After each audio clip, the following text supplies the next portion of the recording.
सत्य ही शिव है, शिव ही सुंदर है, और जो इस सत्य को जान ले वही गुरु का प्यारा है। उपस्थित सभी गुरु भाई और गुरु बहनों के चरणों में मेरा सादर प्रणाम। आज का ये दिन, ये समय और ये स्थान बहुत सौभाग्यशाली है, क्योंकि आज हम यहाँ किसी सांसारिक वस्तु की चर्चा करने नहीं, बल्कि उस जगत पिता, उस आदि अनंत सत्ता महादेव की चर्चा करने के लिए एकत्रित हुए हैं। भाइयों और बहनों, हम अक्सर महादेव को दूर आकाश में, ऊंचे कैलाश पर या मंदिरों की मूर्तियों में खोजते हैं, लेकिन साहब श्री हरियानंद जी ने हमें एक नया दृष्टिकोण दिया। उन्होंने हमें सिखाया कि महादेव केवल पूजनीय देव ही नहीं, वे हमारे सबसे करीब रहने वाले गुरु भी हैं। एक पिता हमारा हाथ पकड़कर चलना सिखाता है, एक शिक्षक हमें अक्षर ज्ञान देता है, लेकिन एक सद्गुरु हमें इस भवसागर से पार उतरना सिखाता है।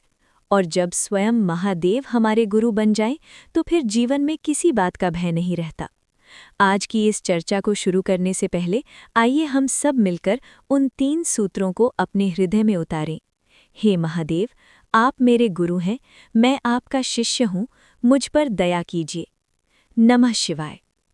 भाइयों और बहनों, जब हम महादेव को अपना गुरु मान लेते हैं तो हमारे जीवन की डोर उन अविनाशी हाथों में चली जाती है जो पूरे ब्रह्मांड को चलाते हैं।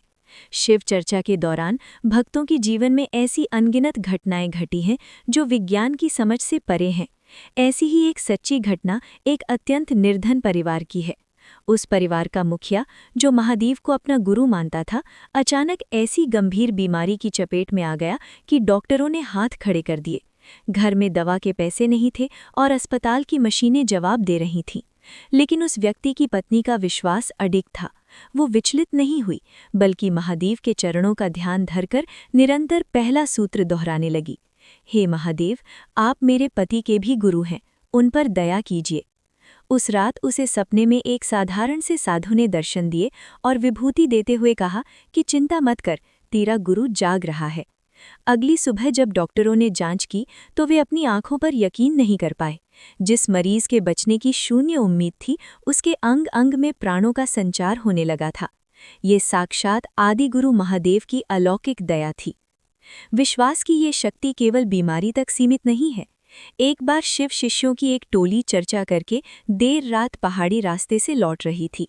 अचानक उनकी गाड़ी का संतुलन बिगड़ गया और गाड़ी तेजी से एक गहरी खाई की ओर बढ़ने लगी। मौत सामने खड़ी थी, लेकिन उन भक्तों ने चीखने के बजाय एक स्वर में नमः शिवाय का महामंत्र जपा और अपने गुरु को पुकारा। चमत्कार ये हुआ कि गाड़ी खाई के बिल्कुल अंतिम छोर पर एक छोटे से पत्थर के सहारे अटक गई। भौतिक विज्ञान के हिसाब से उस छोटे से कंकड़ का इतनी भारी गाड़ी को रोकना असंभव था, पर उन भक्तों ने महसूस किया कि जैसे किसी विशाल अदृश्य शक्ति ने गाड़ी को थाम लिया हो। इसीलिए साहब श्री हरियानंद जी हमेशा कहते थे, शिव को मांगो, शिव से मत मांगो, क्योंकि जब शिव आपके हो जाते हैं तो संसार की हर सुख सुविधा आपके पीछे छाया बनकर चली आती है। महादेव की करुणा उन सरल हृदयों पर भी बरसती है जिन्हें कोई शास्त्र नहीं आता।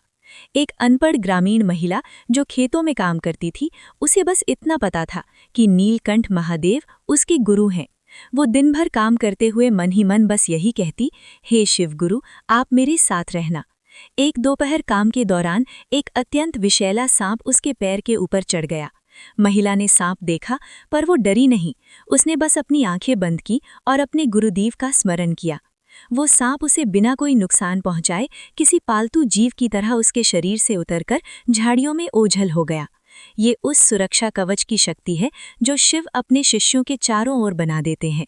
जब काल के ऊपर महाकाल का पहरा हो तो मृत्यु भी अपना मार्ग बदलने पर विवश हो जाती है। इसी कड़ी में एक और मर्मस्पर्शी प्रसंग आता है उस निर्धन परिवार का, जिसके घर अचानक अतिथि आ गए और रसोई खाली थी। पत्नी ने खाली रसोई में जाकर महादेव से गुहार लगाई कि प्रभु, आज मेरी नहीं, आपकी गुरुता की लाज है। तभी एक अनजान राहगीर अनाज की पोटली द्वार पर छोड़ गया, जो कभी खत्म ही नहीं हुई। एक अन्य घटना में एक मजदूर का पैर रेलवे पटरी में फंस गया और सामने से ट्रेन आ रही थी।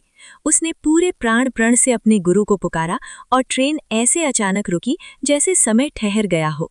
ड्राइवर ने कहा कि उसे पटरी पर एक दिव्य ज्योति दिखाई दी थी। भाइयों और बहनों, ये घटनाएं हमें सिखाती हैं कि शिव चर्चा केवल बैठने के लिए नहीं, बल्कि महादेव को हर पल महसूस करने का मार्ग है।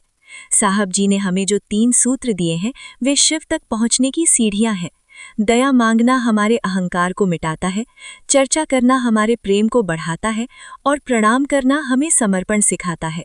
आज इस चर्चा से उठने के बाद अपने साथ इस अटूट विश्वास को लेकर जाइए कि आप अकेले नहीं हैं, आपके पीछे ब्रह्मांड का नायक खड़ा है। बस अपने गुरु पर भरोसा रखें। याद रखें, शिव की शक्ति और गुरु का ज्ञान ही एक सच्चे शिष्य की असली पहचान और कवच है। एक साथ बोलिए, हर हर महादेव, घर घर महादेव। शिव मेरे गुरु, मैं शिव का शिष्य। मेरे प्यारे गुरु भाई और गुरु बहनों, आज की इस चर्चा में हमने जाना कि महादेव की दया कैसे असंभव को भी संभव बना देती है। उम्मीद है कि इन सच्ची घटनाओं ने आपके विश्वास को और भी मजबूत किया होगा। याद रखें, महादेव को पाने के लिए किसी बड़े चमत्कार की जरूरत नहीं है, बस एक सच्ची पुकार और दया का भाव काफी है। जैसे ही आप उन्हें अपना गुरु मान लेते हैं, आपकी जिंदगी के सारे संघर्ष उनके हो जाते हैं, क्योंकि गुरु ही वो नाव है जो हमें इस संसार के भवसागर से पार लगाती है। साहब श्री हरियानंद जी अक्सर कहते थे कि चर्चा केवल सुनने के लिए नहीं, बल्कि जीवन में उतारने के लिए है। इसलिए जब आप यहाँ से जाएं, तो महादेव की प्रेम को अपने साथ लेकर जाएं और अपने व्यवहार से दूसरों के जीवन में भी सकारात्मकता फैलाएं। अगर आपके जीवन में भी महादेव या गुरुदेव की दया से कोई चमत्कार हुआ है या आपको उनका सहारा मिला है, तो हमें कमेंट बॉक्स में ज़रूर बताएं, ताकि आपकी कहानी सुनकर किसी और का भी टूटता हुआ विश्वास फिर से जाग सके और उसे भी जीने की नई राह मिल सके। अगर आप चाहते हैं कि शिव चर्चा की ये अमृत धारा और महादेव की ये महिमा जन जन तक पहुंचे और हर घर में शिव का वास हो, तो इस वीडियो को लाइक करें और अपने मित्रों और प्रियजनों के साथ शेयर जरूर करें, ताकि वे भी इस दिव्य मार्ग से जुड़ सकें। ऐसे ही और भी प्रेरणादायक प्रसंगों, सच्ची घटनाओं और शिव चर्चा से निरंतर जुड़े रहने के लिए हमारे चैनल को सब्सक्राइब करके बेल आइकन दबाना ना भूलें, ताकि हमारी अगली मुलाकात और भी दिव्य चर्चा के साथ हो सके। जाने से पहले अपनी आंखें बंद करें और पूरे भाव के साथ अपने गुरु को नमन करें कि हे महादेव, आप मेरे गुरु हैं, मैं आपका शिष्य हूँ, मुझ पर दया कीजिए। गुरु का आशीर्वाद आप सब पर सदैव बना रहे और आपके घर में सुख, शांति और समृद्धि का वास हो। मिलते हैं अगली चर्चा में। तब तक के लिए महादेव की असीम कृपा आप सब पर बनी रहे। बोलिए, हर हर महादेव, घर घर महादेव। शिव मेरे गुरु, मैं शिव का शिष्य।